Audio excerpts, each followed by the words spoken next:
What's up guys, it's Tom here and welcome to the Manchester United Barcelona post-match analysis video. And in the second half of this video we will talk about Ajax knocking out Juventus from the Champions League, which is mind-blowing considering that this Ajax team probably cost less than one player from Juventus or one player from Real Madrid, and they both knocked both teams out, and one of Ajax, Tottenham or Manchester City will play in the Champions League final, which is also crazy, and they will play either Barcelona or I think it could be Liverpool in the Champions League semi-finals.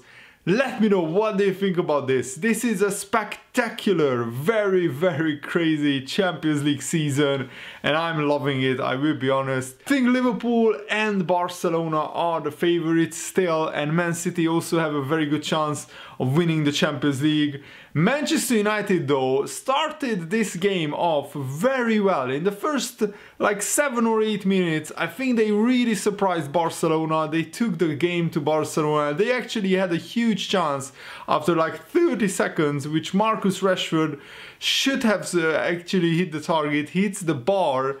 And also Man United had a couple of other chances where if they make a better decision they could have taken the lead, and I think the first goal was vital in this one, because if Barcelona gets the first goal it's very comfortable for them. It's 2-0 on aggregate. Man United have to score 2 away goals at the Nou Camp. If Man United get the first goal, that could have been the away goal. It would have been 1-1 and Barcelona maybe could have got nervous.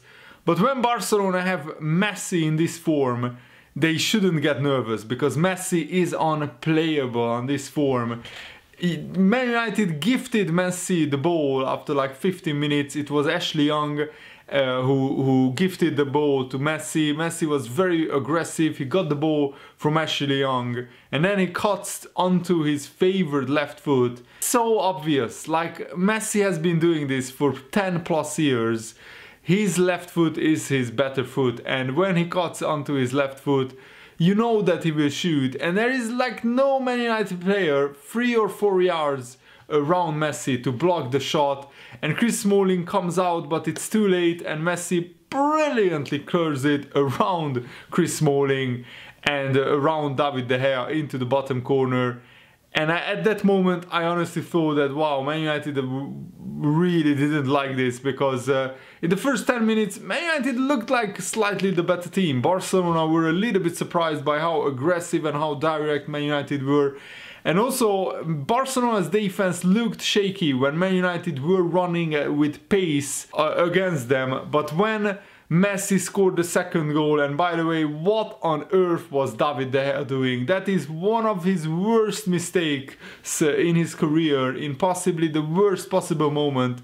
That's definitely the worst mistake that he made in a Man United shirt, but he made a couple of howlers during the World Cup for Spain as well, which was also very uncharacteristic. I'm not sure why, because normally De Gea is one of the best goalkeepers in the world, but these mistakes are unacceptable. On this level you cannot make these mistakes, and that absolutely killed any hope of that Man United had to go through.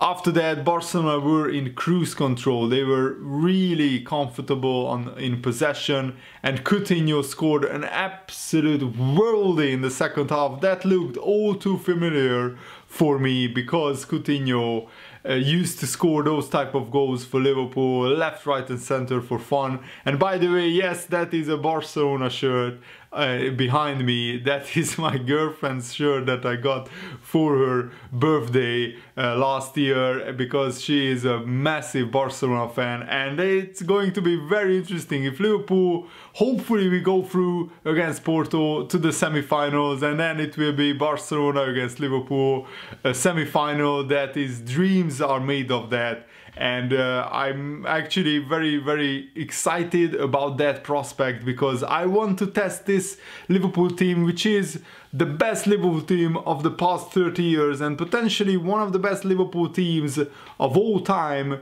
against one of the best Barcelona teams of all time, because I still think that this Barcelona team with Messi in his prime still is one of the best Barcelona teams in history, and I'm really looking forward to that, to see what Liverpool and Barcelona can do against each other. And I think whoever goes through from that tie will be favorites for the Champions League final, unless maybe Man City make it through, but it's going to be fascinating. And tomorrow the Man City-Tottenham game is huge, because whoever goes through goes up against this Ajax team, but I don't think anybody should underestimate this Ajax team, because, and let's talk about them. They actually played Juventus off the park in the second half, an incredible second half performance by Ajax. They honestly could have scored 4 or 5 goals. I believe that Hakim Ziyech scored in the second half, which was disallowed because of VAR, and also Van den Beek and De Ligt scored after Juventus took the lead. Ronaldo scored again. Ronaldo scored home and away, so nobody can fault Ronaldo. But it looked like that this Juventus team got worse after Ronaldo signed for them, and I'm not sure why, but they are not playing as well in terms of their football is not as good as it was last season. And yes, they are cruising to the Serie A title, but they had a few hiccups on the way. And also Ajax actually played better than Juventus in the first leg in Amsterdam. Juventus rode their luck sometimes, and yes, they hit the bar with Douglas Costa. In this game, it was a weird game, because the first half Juventus had more shots on target, just better overall game. But in the second half, Ajax came out and they were fearless, and this is what I love about this team. This is the classic Ajax type of playing. Johan Cruyff would be so proud of this Ajax team, because that is the exact way that Johan Cruyff dreamed about Ajax playing. And honestly, they are making everybody in the Netherlands proud. And if you are Dutch, you should be proud of this Ajax team, because they are just a breath of fresh air in the Champions League, where overall rich teams rule this competition. It's such a refreshing, different flavor to see Ajax into the semi-finals. No team outside the top 5 leagues got to the Champions League semi-finals since 2005, and that time it was PSV Eindhoven who got to the semi-finals. But I remember that AC Milan knocked them out, and of course Liverpool won the Champions League in that season. And maybe that is a good omen for Liverpool, because now Liverpool could be again in the semi-finals. And it's such a shame that we are on a different side of the draw, because I would love to see that Ajax team come up against my Liverpool team. Two sides who play football the right way, who play football the beautiful way.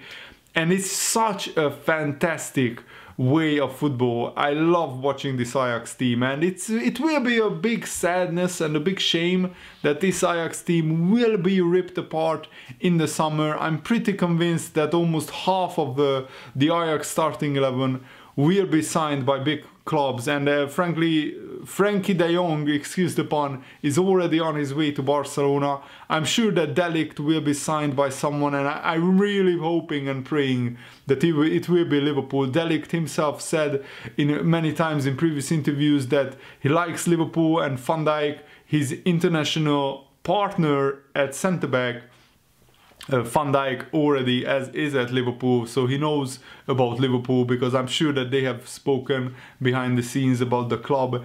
And De Ligt, I think it's almost like 100% he will leave Ajax as well in the summer. And maybe Hakim Ziyech or some other talents. Van den Beek is a huge talent as well. Dolberg is another huge talent who is quite a young striker. And many more Ajax players could be on the way in the summer. So I think this is Ajax's big chance.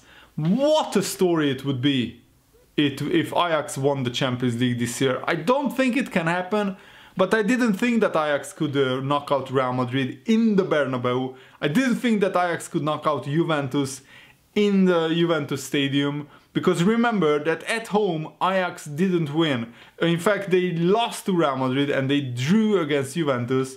But when De Ligt scored from that corner against Juventus, I was convinced that they went through, because not only did Juventus need to score 2 goals, but Juventus were completely outplayed and outclassed by an Ajax side who were just enjoying themselves, and it was such a joy to watch. So let me know what do you think about both quarterfinals. And there's the big question, who will win the Champions League this year? Let me know in the comments below. Thanks for watching. See you later guys. Goodbye.